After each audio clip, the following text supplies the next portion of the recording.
So ఆంధ్రప్రదేశ్లో పవన్ కళ్యాణ్ గారి యొక్క చొరవతోటి ఏర్పాడైనటువంటి ఈ కూటమి ప్రభుత్వం ఎన్ని చోట్ల ఎంత పెద్ద సక్సెస్ అయిందో, ఎంత 164 సీట్లు సాధించే దిశగా ఆయన ఎంత కష్టపడ్డారో మనందరికీ తెలుసు.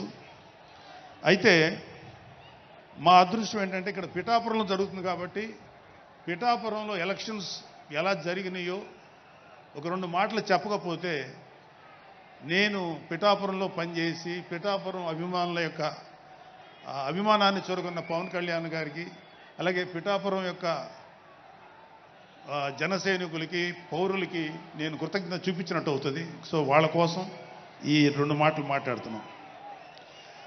సో పవన్ కళ్యాణ్ గారు పిఠాపురంలో మమ్మల్ని పనిచేయమన్నారు.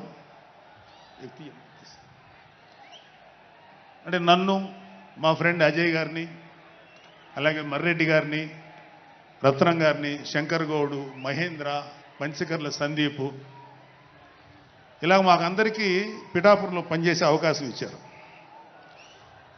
మేము పని మొదలెట్టిన తర్వాత మాకు అర్థమైంది ఏంటంటే,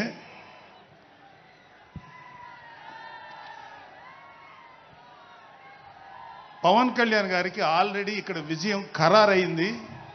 మనం ఓన్లీ పని చేస్తున్నట్టుగా ఉండడమే తప్ప మనం కొత్తగా చేయాల్సిన పని ఏమీ లేదు అని చెప్పి నాకు అర్థమైంది. నాకే కాదు మా అందరికీ అర్థమైంది. సో మేము దీన్ని ఎంత గొప్ప అదృష్టంగా తీసుకుంటున్నామంటే, పవన్ కళ్యాణ్ గారు మీరు పని చేసేసేటువంటి మేము ఇక్కడ ఏదో పని చేసాం అనే తృప్తి మాకు ఇవ్వటం కోసం ఆయన ఈ మమ్మల్ని అపాయింట్ చేశారు తప్ప ఆయన గెలుస్తారన్నది, ఆయన అఖండ విజయం సాధిస్తారని ఆయనకు ముందే తెలుసు. కానీ ఆ సాటిస్ఫాక్షన్ మాకు ఇవ్వటం కోసం మాకు ఈ అవకాశం ఇచ్చారు. అయితే అది మా అదృష్టంగానే ఫీల్ అవుతున్నాం. చంద్రుడికో నూలు పోగులాగా ఆయన పడిన కష్టానికి ఒక చిన్న పని చేసామనే తృప్తి అయితే మాత్రం మాకు నిజంగానే ఉంది.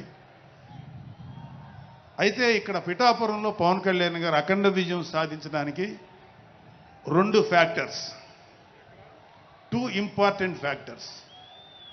ఒకటి మన ప్రెసిడెంట్ జనసేనాని పవన్ కళ్యాణ్ గారు అయితే, రెండో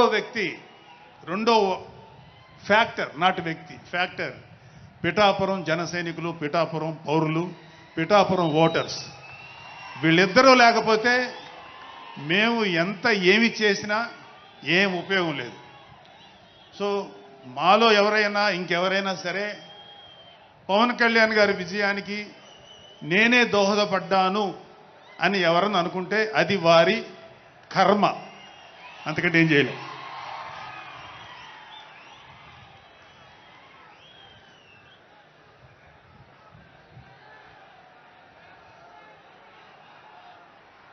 సో ఇక్కడ